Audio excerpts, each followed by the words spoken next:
क्या हो गया मोहसिन, इतने कमजोर हो गए हो तुम। अपने खाने पीने का ख्याल नहीं रखते। और वो साइमा, क्या वो नहीं रखती तुम्हारे खाने पीने का ख्याल? अम्मी बस ऑफिस में काम बहुत ज्यादा है तो थक जाता हूँ। अरे मत किया करो इतना काम। देखो बेटा, जान है तो जहान है। अगर तुम्हारी सेहत ठीक रहेगी तभी तो काम करोगे ना। और जितना मैं साइमा को जानती हूँ ना, निहायत ही लापरवाह है वो। मेरे होते हुए तुम्हारा ख्याल नहीं रखती थी, अब भी उसका वही वतीरा होगा। वो तो मैं ही थी जो तुम्हारे खाने पीने का ख्याल रखती थी। और तुम्हारी बीवी, उसे तो सिवाय पैसे के ना किसी की परवाह नहीं है। और तुम उसकी वजह से ना अपने आप से लापरवाह हो रहे हो। अरे बेटा, अपना ख्याल रखा करो तुम। और तुम्हें पता है, जोया ना बिलाल का बहुत ख्याल रखती है माशाल्लाह से। अस्सलाम वालेकुम। अस्सलाम वालेकुम, कैसे हो? मैं ठीक हूँ, आप कैसे हैं? ठीक। आज कैसे टाइम मिल गया? बैठे। अच्छा सुनो, खाना खा के जाना। अरे नहीं नहीं, खाने का तकल्लुफ करने की जरूरत नहीं है, मैं घर पे जाके खाना खाऊंगा। अरे शर्माने वाली कौन सी बात है, तुम्हारे भाई का घर है। मोहसिन भाई, आप शर्माते भी हैं? अरे वो क्या यार। बस फिर खाना खा के जाइएगा, बल्कि मैं जोया से कहता हूँ कुछ अच्छा सा बनवाए, अरे फिर बैठ के बात करते अरे बिल्लू, अरे मोहसिन, शर्माने वाली कौन सी बात है, तुम्हारे भाई का घर है। मोहसिन, क्या बात है बेटा, तुम मुझे परेशान लग रहे हो। नहीं अम्मी, कोई बात नहीं है। आपको क्यों वहम हो रहा है? कुछ भी नहीं है। माँ की नजर से औलाद की कोई परेशानी छुप नहीं सकती। ये मुझे सच सच बता दो, साइमा ने कोई नया कारनामा तो नहीं अंजाम दे दिया? और वो उसकी पीर फकीरी के जो चक्कर है वो चल रहे हैं अभी तक कि नहीं? हाँ हाँ हाँ, सब खत्म हो गया, बस उसने सब्र शुक्र कर लिया है। चलो शुक्र है अल्लाह का। मैं तो तुम्हारे लिए बहुत दुआ करती हूँ, अपने बिल्लू के लिए भी और तुम सब के लिए दिल से दुआ करती हूँ। अच्छा तो परेशान मत हो, सब ठीक हो जाएगा इंशाल्लाह। हैं। जी भाई, खाने का तो मैंने कह दिया। और बताएं, ऑफिस में सब कैसे चल रहा है?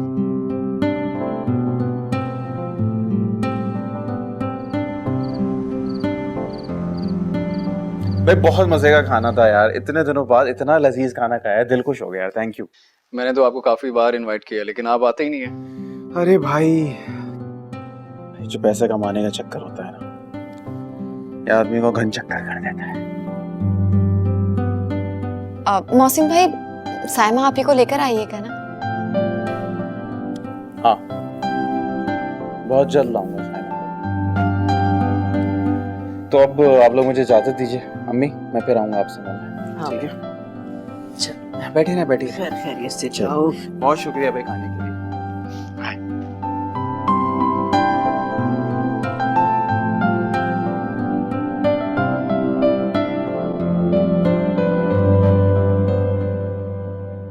क्या हुआ है अम्मी, परेशान क्यों लग रही हैं? क्या था जो सब इकट्ठे रह रहे थे?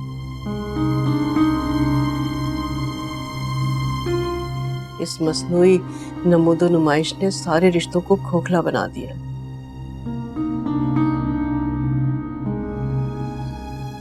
एक दूसरे से दूर रहकर ये समझते हैं कि जैसे बहुत इज्जतदार हो गए, मगर ये लोग ये नहीं जानते कि ये दूरी इनके अंदर कितनी महरूमी और तन्हाई को बढ़ाती है।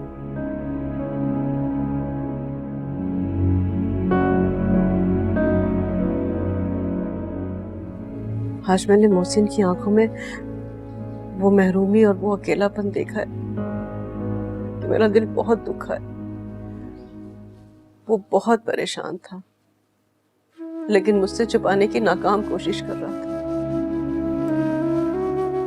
अम्मी, आप यूं ही परेशान हो रही हैं। मौसिन भाई तो बहुत खुश और मुतमईन नजर आ रहे थे, आपको यूं ही वहम हो रहा है। मैं आपके लिए दूध गर्म करवा कर भिजवाती हूँ।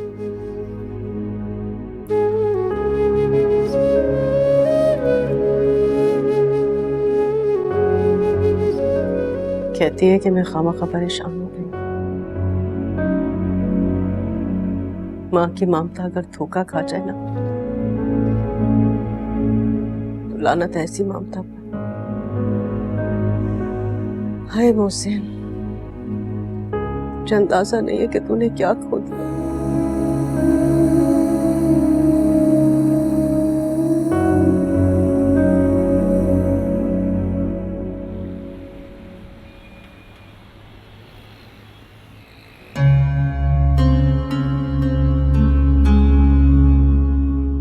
इतनी देर हो गई है, इस इंसान को तो मेरा ख्याल ही नहीं है। नई जगह है, नया माहौल है, मैं अकेली हूं यहाँ पे। फोन भी नहीं उठा रहा, बहुत नखरे करने लगा है भाई ये। आता है तो आज पूछती हूँ उससे।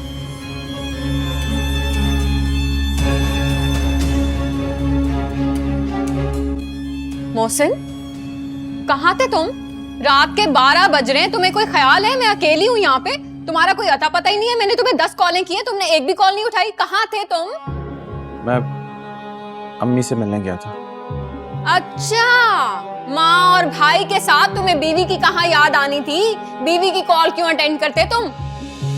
इसी बीवी के लिए मैंने अपने माँ और भाई को छोड़ भी दिया, ये मत भूलो तुम। अच्छा, ऐसे कहोगे तुम? वो तुम्हारा भाई अपनी बीवी का गुलाम, उसने ना खुद छोड़ा था तुम्हें, उसने तुम्हें अपने साथ नहीं रखना था। हाँ, बातें कर रहा है। खाना खाओगे? नहीं, खा के आया। अच्छा, तो उस जोया ने तुम्हें खाना खिला दिया?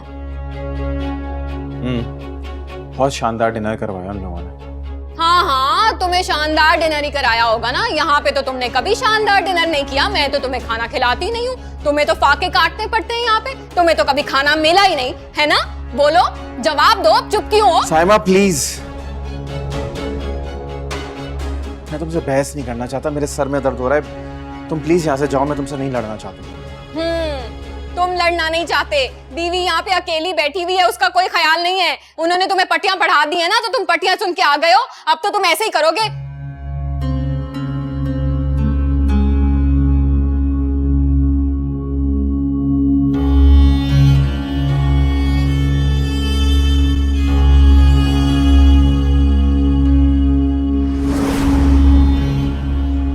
क्या बात है मोहसिन भाई, परेशान लग रहा है? अरे नहीं यार, बस ठीक ही हूँ। बचपन से जानता हूँ आपको मैं। ये जो झूठी मुस्कुराहट है ना, 1 मिनट में पकड़ लेता हूँ। बताएं, ऑफिस में कोई मसला है? अरे कुछ नहीं, बस वो ऑडिटिंग चल रही है आजकल, तो बस टेंशन होती है। तो आपको परेशान होने की क्या जरूरत है? अरे ऑडिट से तो वो डरता है जिसने 2 नंबरी करनी होती है या चोरी करनी होती है। आप क्यों डर रहे हैं? ऑफिस वाले डरा देते हैं, तुम्हें पता है।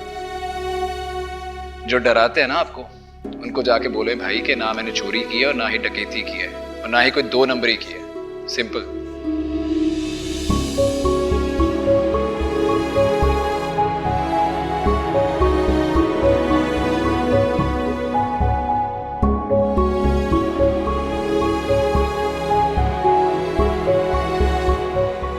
अगर उसे मालूम हो जाए कि मैंने लाखों रुपए रिश्वत के पकड़े, तो सलमान साहब कह तो रहे थे कि मुझे बचा लेंगे, मगर तब तक सर पे तलवार तो लटकती रहेगी ना। या अल्लाह, क्या करूं, कहाँ जाऊं?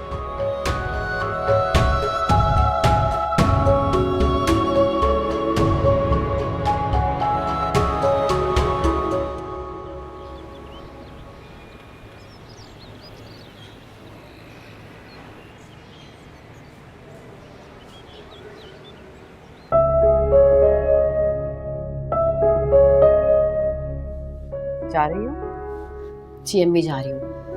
अच्छा, ऑफिस के बाद मामू की तरफ जाऊंगी, दुआ कीजिएगा।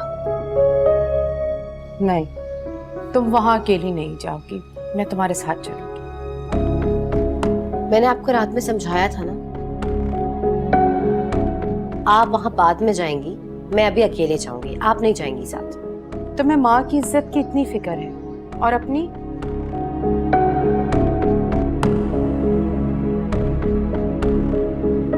अम्मी, वो मेरा ससुराल है। बहू की इज्जत और बेइज्जती मामूली समझ जाती है, लेकिन वो आपका महक है, आपका गुरूर, आपका मान है। और मैं नहीं चाहती कि मामू की जात से अब आपको कोई भी तकलीफ या सदमा पहुंचे, इसलिए बस आप वहां नहीं जाएंगी, मैं खुद जाऊंगी और बात खत्म। मैं जा रही हूँ, मुझे देर हो रही है। खुश रहो।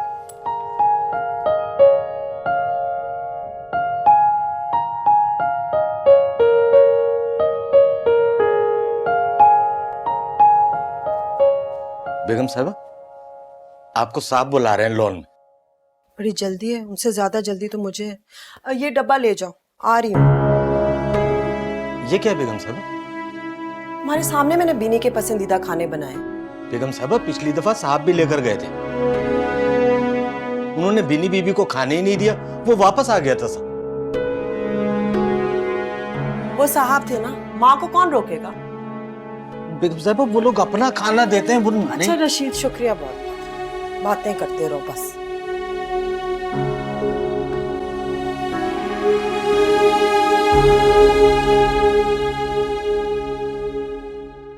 मेरे अल्लाह, मेरी बेटी को इज्जत देना, ससुराल वालों के सामने सुर्खरू कर देना मेरे रब, उनके दिल को नरम कर देना। वो मेरी उरूसा को कबूल कर ले, उसके लिए उन सब के दिलो दिमाग में गुंजाइश पैदा कर दे मेरे अल्लाह। सब कुछ आपके अख्तियार में है, मेरी उरूसा को आप कामयाब कर देना, मेरी बच्ची का घर आबाद रहे।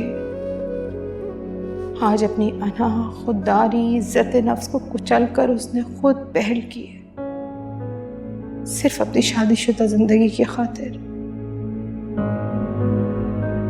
मेरे अल्लाह, वलीद का, भाभी जान का, भाई साहब का, सबका दिल नरम कर दे प्लीज अल्लाह मियां।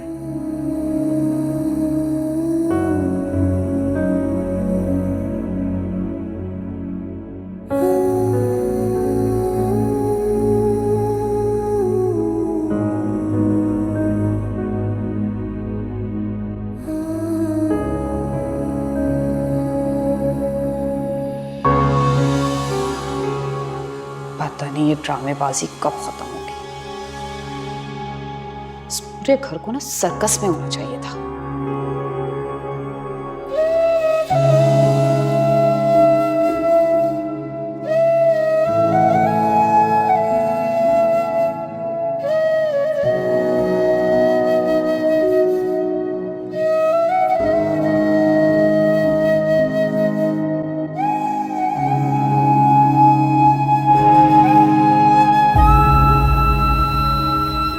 सबा, देर हो रही है, जल्दी आ जाएं। आ रही हूँ, आ रही हूँ। मैं देखती हूँ कैसे इजाजत नहीं देते। मैं बीनी को अपने हाथों से खाना।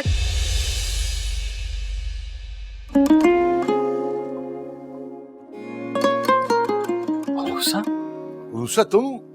अरे तुमने बहुत अच्छा किया। तुम यहाँ क्यों आई हो? किस हक से आई हो तुम यहाँ? और क्या करने आई हो? हमारी बेबसी देखने के लिए, हमारी मजबूरी हमें देखने के लिए? निकल जाओ यहाँ से। सबा, क्या हुआ? क्या बोल रही हो तुम? क्या मतलब है आपका? आप नहीं जानते ये कौन है? ये चोरनी है, बदकिरदार लड़की। इसकी वजह से मेरा खानदान बिगड़ गया है, तबाह कर दिया इसने हमारे खानदान को। यही तो फितना फसाद है। इसको निकाले, इसकी वजह से बीनी की जिंदगी तबाह हुई है, राहिल गुमराह हुआ है, इसको निकाले। क्या हो गया? पागल हो गई हो सबा? कहीं नहीं जाएगी, मैंने बुलाया इसे। क्यों? क्यों गलत किया आपने? इसको निकाले। मामा प्लीज संभाले खुद को, प्लीज। उरूसा, तुम कमरे में। क्यों अंदर जाएगी? ये मेरा घर है, ये नहीं जाएगी अंदर। मामा, हमें बीनी से मिलने जाना है। नहीं मिलना मुझे किसी से। इसको निकालो यार, इसको निकालो। सबा, सबा, सबा, तुम डॉक्टर को फोन करो। तुम अंदर चलो, चलो अंदर। निकाल। अस्सलाम वालेकुम डॉक्टर साहब, मामा की तबीयत फिर से खराब हो रही है, आप प्लीज आ जाएं जल्दी। Thank you. तुम कमरे में जाओ, ठीक हो जाएंगी मामा थोड़ी देर में। आओ।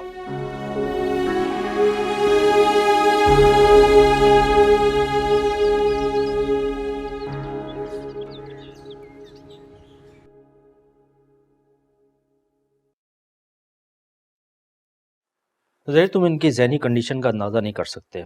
इस वक्त ये बहुत ज़्यादा स्ट्रेस में, और जितनी टेंशन ये ले रही हैं, मुझे डर है कहीं इन्हें ब्रेन हेमरेज ना हो जाए। अल्लाह खैर करे यार, हम तो बीनी से मिलाने के लिए जा रहे थे, बस ये अचानक से तबीयत खराब हो गई। यही तो परेशानी है। मैं तो तुम्हें मशवरा दूंगा इन्हें हॉस्पिटल में एडमिट करा दो ताकि इनकी बेहतर केयर हो सके, क्योंकि तुम दोनों ही बिजी रहते हो। अगर ये मान जाए तो हमें तो कोई इतराज नहीं। इन्हें समझाओ कि इनकी सेहत और ज़िंदगी के लिए बहुत ज़रूरी है। कोशिश करूंगा, लेकिन हॉस्पिटल के लिए राजी नहीं होंगे। देखो, मैंने तुम्हें इनकी सारी कंडीशन बता दी है। अब अगर तुम घर पे ही इलाज कराना चाहते हो तो किसी नर्स का बंदोबस्त करो ताकि हर वक्त वो यहाँ मौजूद रहे। देखो, इनके पास 24 घंटे किसी अटेंडेंट का रहना बहुत ज़रूरी है। चलो ठीक है।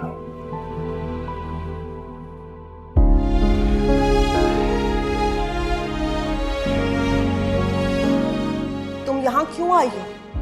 किस हक से आई हो तुम यहाँ? और क्या करने आई हो?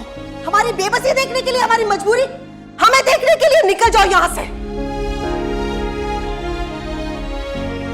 क्या मतलब है आपका? आप नहीं जानते ये कौन है? ये चोर नहीं है, बदकिरदार लड़की। इसकी वजह से मेरा खानदान बिगड़ गया है, तबाह कर दिया इसने हमारे खानदान को। यही तो फितना फसाद है।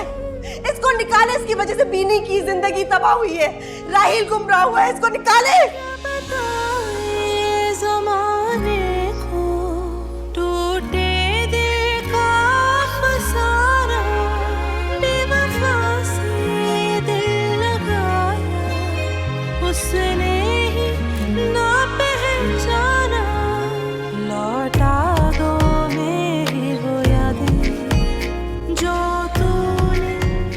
रशीद चाचा, रशीद चाचा।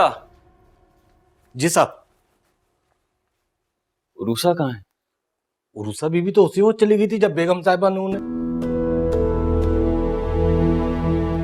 आपने मुझे बताया क्यों नहीं? आपने उसे रोका क्यों नहीं? माफी चाहते हैं। आप चाहें।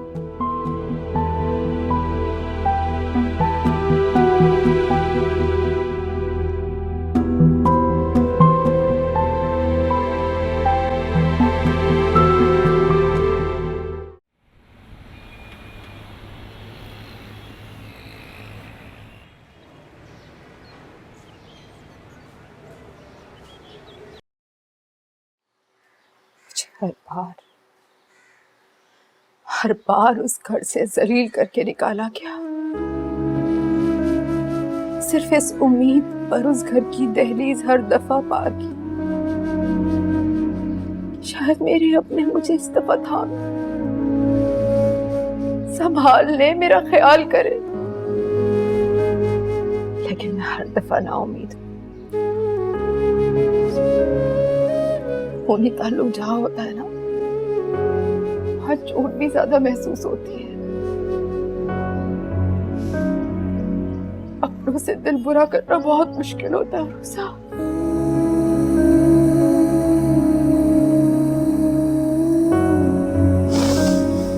लेकिन अब नहीं, अब नहीं। तुम वलीद के घर हरगिज नहीं जाओगी। तुम मजीद जलील और रुस्वा नहीं होगी। अम्मी, मगर वलीद, जब तक वलीद या भाई भाभी यहाँ आकर माफी नहीं मांगेंगे, तुम्हें ले जाने का नहीं कहेंगे, तुम वहां नहीं जाओगी। तुम्हारी दो रोटियां मुझ पे हरगिज भारी नहीं है रूसा।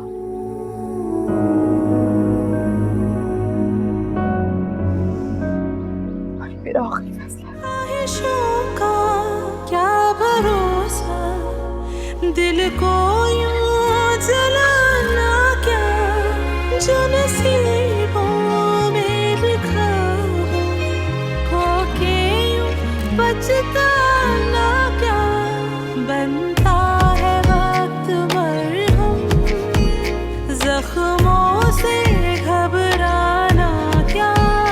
अपने हो जो पराए, गैर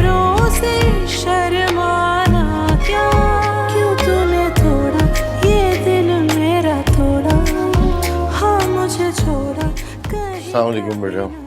वालेकुम सलाम बाबा। कैसी है तुम्हारी मामा? काफ़ी बेहतर हैं। अभी थोड़ी देर के लिए जागी थी तो मैंने उन्हें ज़बरदस्ती सूप पिलाया, मेडिसिन दिया, वापस सो रही। और हाँ, याद आया, वो थाने से कॉल आई थी, पूछ रहे थे कि हम बीनी से मिलने आ रहे हैं या नहीं आ रहे। मैंने बता दिया कि मामा की तबीयत ठीक नहीं है, हम आज नहीं आ सकते। उसे अपनी जेब भरने की फिक्र है। बहरहाल देखो, तुम्हारी मामा की तबीयत ठीक होगी तो हम जाएंगे बीवी से। मुझे एक बात की टेंशन हो रही है कि मामा बीनी को लॉकअप में देखकर किस तरह रिएक्ट करेंगे। मुझे नहीं लगता वो बर्दाश्त कर पाएंगे, क्योंकि आज उरूसा को देखकर उन्होंने जिस तरह से रिएक्ट किया है, मैं डर गया। मैं तो खुद उरूसा को देख के खुश हो गया था कि चलो वो हमारे दुख में शामिल होने के लिए बिन बुलाए हमारे पास आ गई। मगर सबा, इस औरत की नफरत की तो कोई हद ही नहीं है। अल्लाह इसका दिल साफ करे।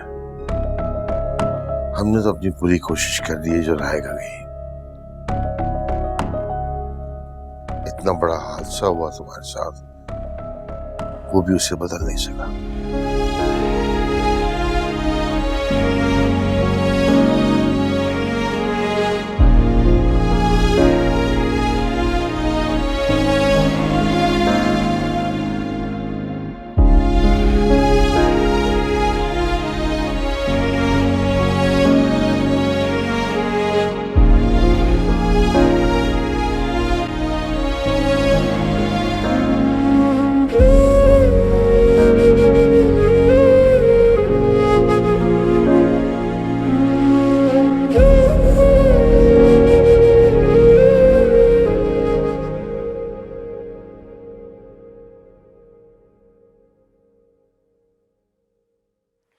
ठीक है, मैं आपसे बाद में बात करती हूँ अम्मी। अल्लाह हाफिज।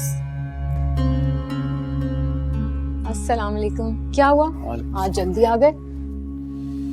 हाँ, बस ऑफिस से निकला था, कुछ काम था तो सोचा जल्दी कर चला जाऊं। खाना लगा दूँ? हाँ, खाना लगा दो। क्या हुआ है मोहसिन, परेशान लग रहे हो, कुछ हुआ है?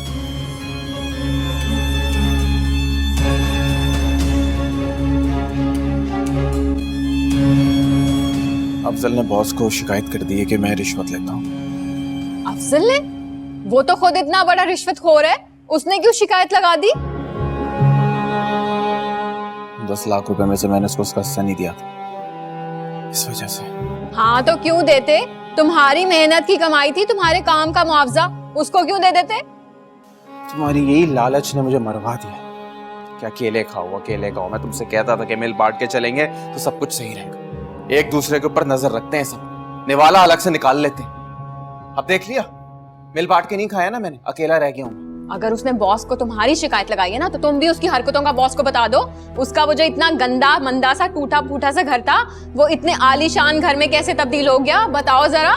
हम भी ऐसे ही घर से शिफ्ट हुए हैं यहाँ पर। अगर मैं बॉस को उस रिश्वत में से हिस्सा देता रहता ना, तो मेरा ये हाल ना होता। अब इन सब चीजों में अकेला रह गया हूँ।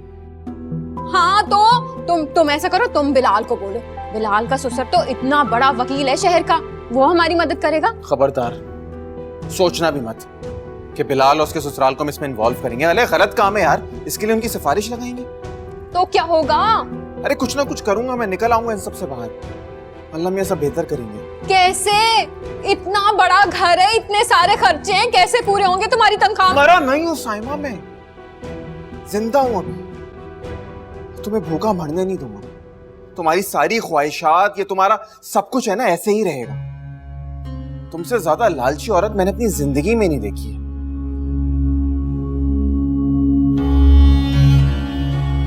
कैसे पूरी करेगा, कैसे होगा सब कुछ? या अल्लाह मदद कर।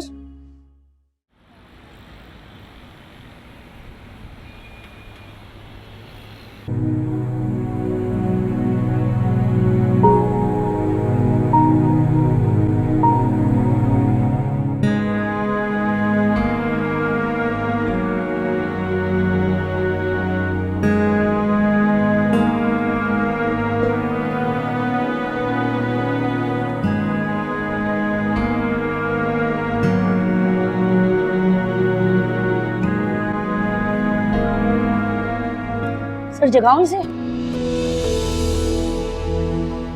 इसे लेकर मेरे ऑफिस आ जाओ। जी सर।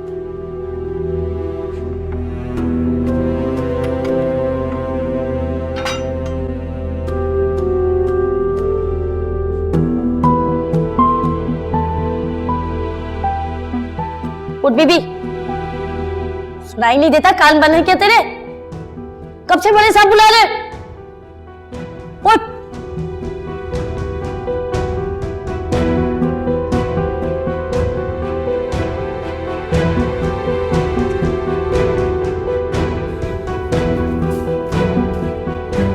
सर आ ही नहीं रही थी, इतनी मुश्किलों से धक्के दे देकर लाई हूँ इसे यहाँ। ओहो अस्मा, अगर ये आना ही नहीं चाहती थी तो फिर तुम इसे जबरदस्ती क्यों लेकर आई? बैठो। अरे बैठो। देखो, मैंने तुम्हारे पेरेंट्स के बारे में बात करनी थी। अगर तुम सुनना ही नहीं चाहती हो तो ठीक है, ले जाओ इसे वापस, बंद कर दो लॉकअप में।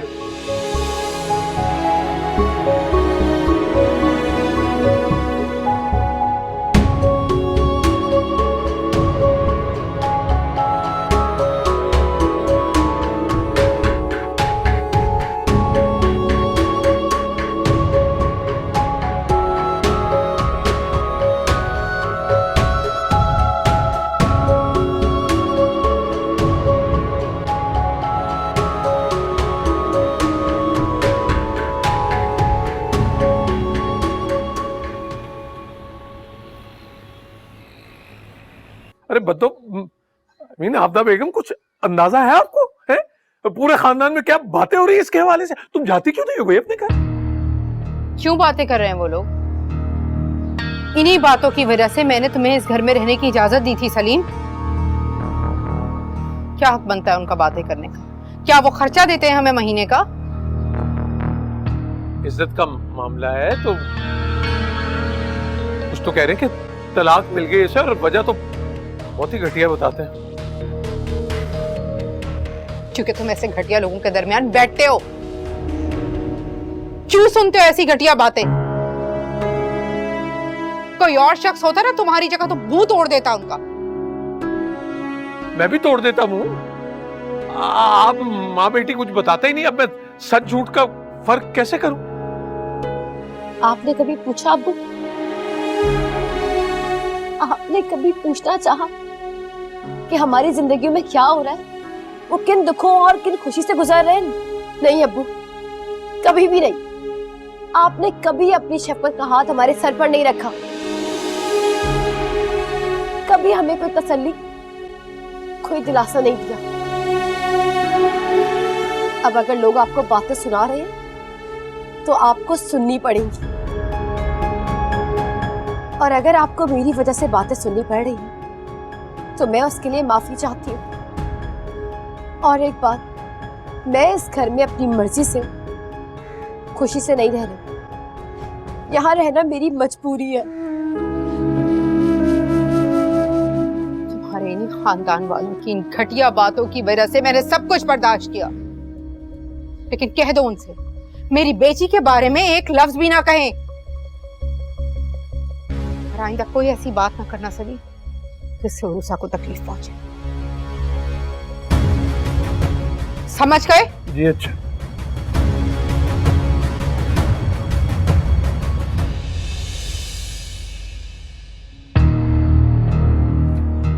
भलाई का जमाना ही,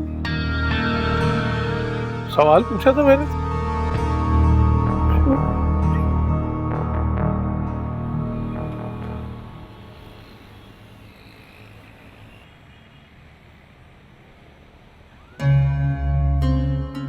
मोहसिन, क्या कहा अफजल ने?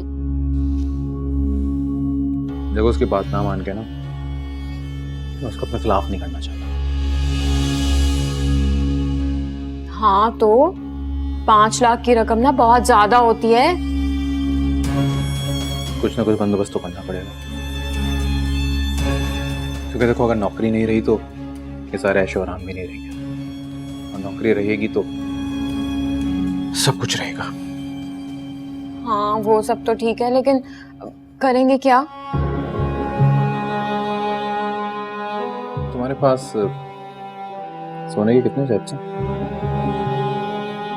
हरगिज नहीं, सोचना भी मत। मेरे जेवर की तरफ ना आंख उठा के भी मत देखना, एक बाली नहीं दूंगी। हाँ ठीक है, इन सेट्स को अपने सीने से लगा के रखो और मातम करती रहें, क्योंकि नौकरी तो नहीं रहेगी। और यही अगर हम सेट्स बेच दें और अफजल की डिमांड पूरी कर दें तो नौकरी रहेगी, और ऐसे 10 सेट और बनवा दूंगा तुमको।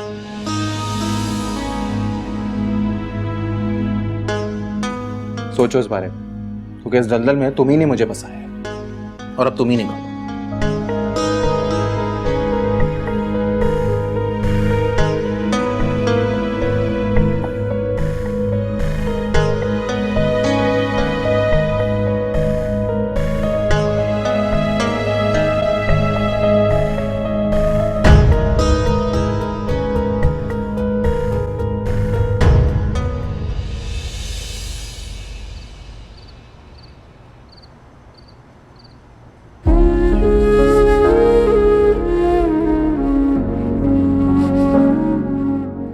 क्यों आई हो? किस हक से आई हो तुम यहाँ? और क्या करने आई हो? हमारी बेबसी देखने के लिए, हमारी मजबूरी हमें देखने के लिए? निकल जाओ यहाँ से। क्या मतलब है आपका? आप नहीं जानते ये कौन है? ये चोर नहीं है, बदकिरदार लड़की। इसकी वजह से मेरा खानदान बिगड़ गया है, तबाह कर दिया इससे हमारे खानदान को। यही तो फितना फसाद है। इसको निकाले, इसकी वजह से बीनी की जिंदगी तबाह हुई है, राहिल गुमराह हुआ है, इसको निकाले।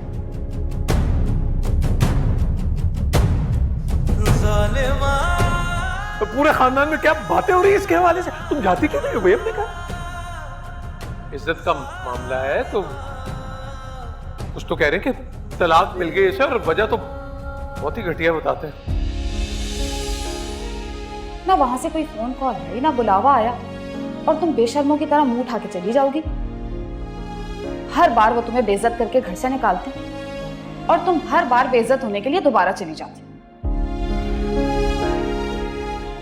लेकिन कान खोल के सुन लो कि अब ऐसा नहीं होगा। मैं ऐसा नहीं होने दूंगी।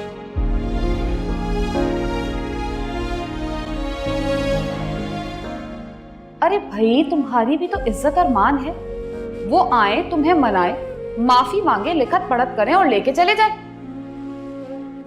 अना और खुददारी भी किसी चिड़िया का नाम होता है बाबू।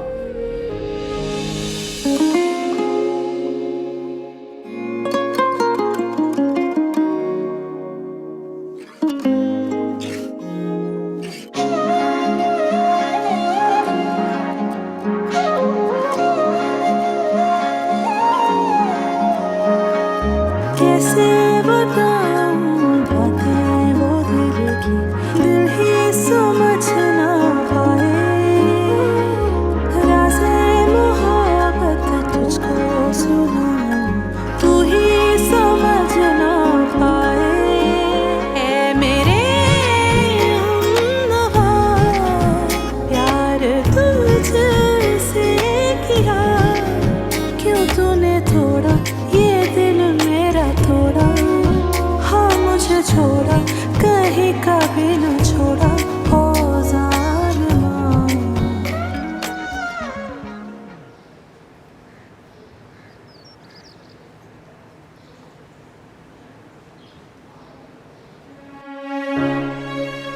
रशीद चाचा ले आइए। बस ला रहा हूँ साहब।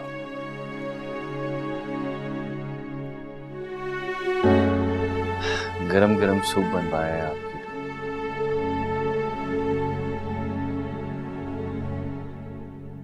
दो दिन से आपने कुछ खाया नहीं है ठीक से। इतनी कमजोर हो गई है, बीनी जब वापस आएगी तो क्या कहेगी कि बेटे ने माँ का ख्याल ही नहीं रखा। रूसा ने क्यों झूठा इल्जाम लगाया राहिल पे? वो इल्जाम ना लगाती तो अभी बीनी और राहिल खुश होते, मेरी बीनी यहाँ होती।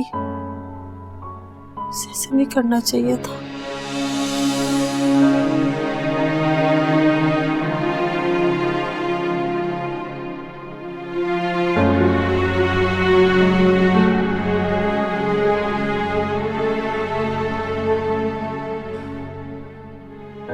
अब भी इतना सब कुछ हो जाने के बावजूद भी राहिल को मासूम समझ रही है।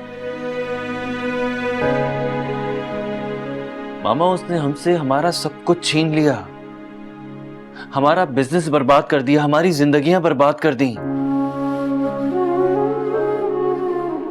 आपकी बेटी मौत के दोहराए पे खड़ी है मामा, और आप अब भी राहिल को बेकसूर समझ रहे हैं, और उरूसा आपकी नजर में अब भी कसूरवार है।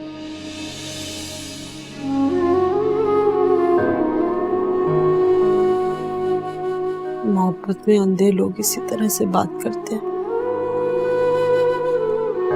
काश अरूसा पैदा ही नहीं होती,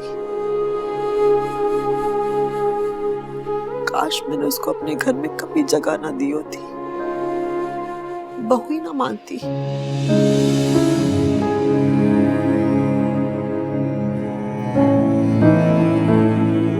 अल्लाह का शुक्र है चली गई है, वो वापस नहीं आएगी।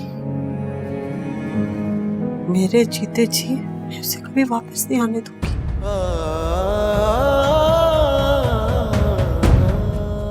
मेरी बच्ची की जिंदगी बर्बाद कर दी उसने।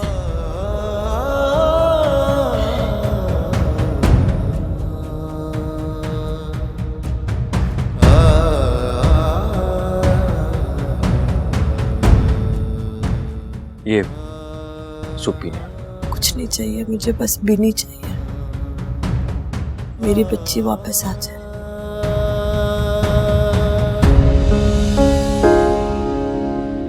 क्या बताएं जमाने को, टूटे दिल का अफसाना, बेवफा से दिल लगाया उसने ही ना पहचाना।